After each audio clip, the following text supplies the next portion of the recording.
Captain Midnight. This video is brought to you by CuriosityStream.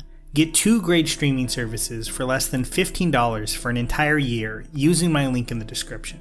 You know, this really shouldn't have surprised me. It was already confirmed back in February that Guy Ritchie's Aladdin remake would be getting a sequel, so really, why wouldn't they try a Lion King sequel or prequel, especially when the first remake made well over $1 billion? Of course they were going to make more of that. That's the way the modern franchise-driven film industry operates. But I guess a part of me still thought that they were above that. After all, The Lion King is a bona fide classic, and you don't see people trying to make a sequel to, like, Casablanca. Except for the 10 times that people have tried to do that. Okay, fine, I have no excuses, I really should have expected this. But one thing I never expected was who was announced to direct. Barry Jenkins, director of Moonlight and If Beale Street Could Talk. I feel like it's hard to overstate how big of a change this is. I don't dislike Jon Favreau by any means. I actually think the guy has a pretty good track record when it comes to broad, accessible filmmaking. After all, he kicked off the MCU with Iron Man, and my family definitely isn't the only one who rewatches Elf every year around Christmas. I mean, I even liked Chef.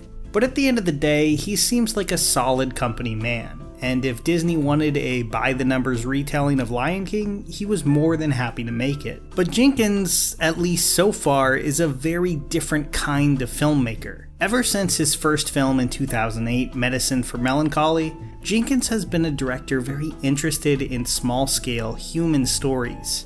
Films like Beale Street and especially Moonlight are character pieces. They create really well-realized three-dimensional characters and explore them in all their complexity. Something the Disney remakes, and let's be honest, most blockbusters generally have very little interest in doing. So he's kind of an odd pick. But it's not a choice that makes no sense either. After all, Jenkins is a respected Oscar-winning director.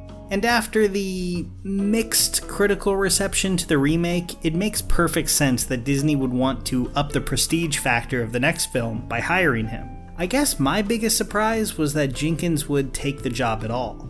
I don't think it's terrible that he did or anything, like I'm sure the big paycheck and a chance to make something on a much larger scale was really enticing. But, speaking for myself, I'd much rather have another film in the vein of Beale Street than another live-action Lion King. But, okay, it's happening, so I guess we should talk about what it might look like.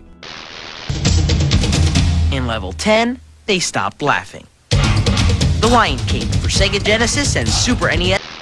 I've seen a lot of people online assume it'll be a straight remake of Lion King 2: Simba's Pride, the direct-to-video movie from 1998. And I understand why. Both it and Lion King 1.5 are a big part of a lot of people's childhoods. But I really don't see that happening. For one thing, The Hollywood Reporter seems to think it'll be a prequel about the rise of Mufasa, but even if that's not the case, I just don't see those stories being retold on such a massive budget. While both are definitely in, I guess, the upper echelon of 90s straight-to-video Disney animated sequels, they aren't as widely known or as well-loved as the original. And it would be pretty weird for Barry Jenkins to sign on to do a remake of a straight-to-video movie.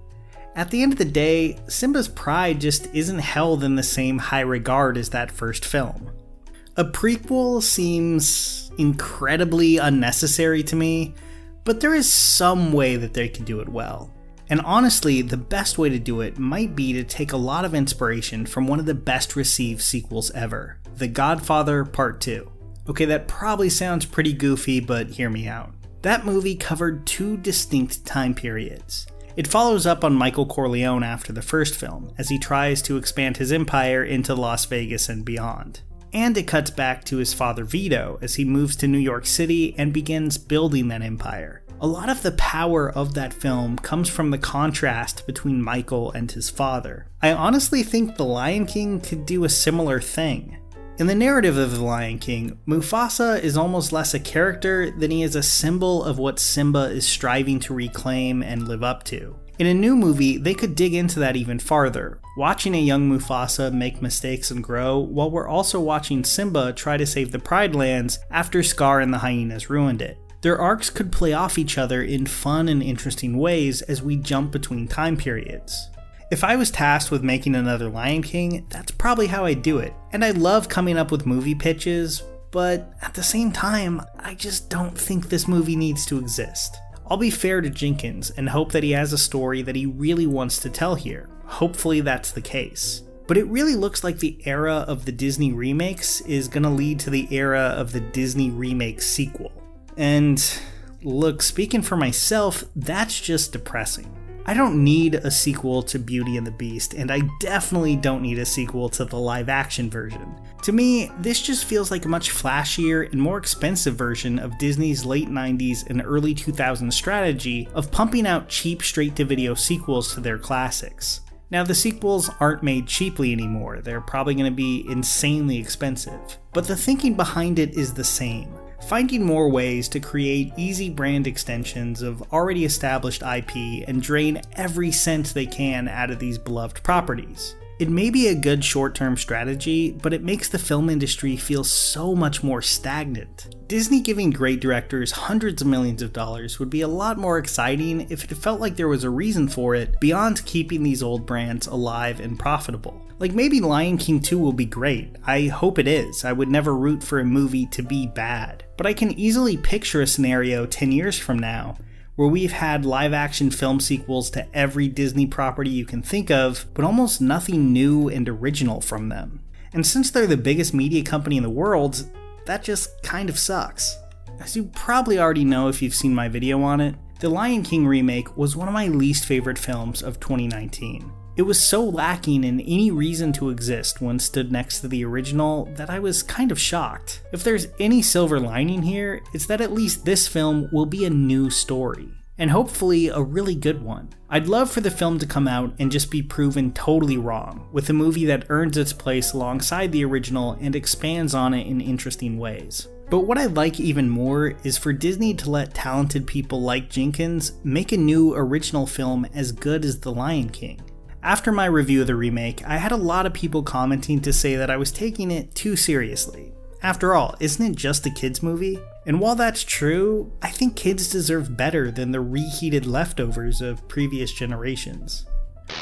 And Simba! Oh, Simba! Destined to be king of the jungle, you help Simba dodge wildebeests and pounce on hyenas. Man, are they ugly! So yeah, I was pretty negative on this, but if you're looking for some positive takes, I'd love for you to check out my streaming service, Nebula. There I have videos on two of my favorite comedies, Cheers and Rick and Morty, where I take a look at those shows' title sequences. Other creators have talked about the title sequences for Batman the Animated Series, Stranger Things, The Simpsons, and a lot more. Not only that, but all the videos I upload on Nebula now are ad-free.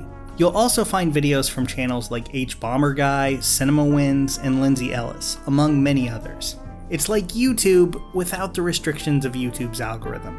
And if you sign up through CuriosityStream, you'll also get a great documentary streaming service at the same time, featuring docs on science, tech, history, and more. Right now, CuriosityStream is offering a 26% discount on the bundle, meaning you can get both for less than $15 a year. That's not just for a month, that's for a whole year. So get this deal by going to curiositystream.com/captainmidnight. That's curiositystream.com/captainmidnight.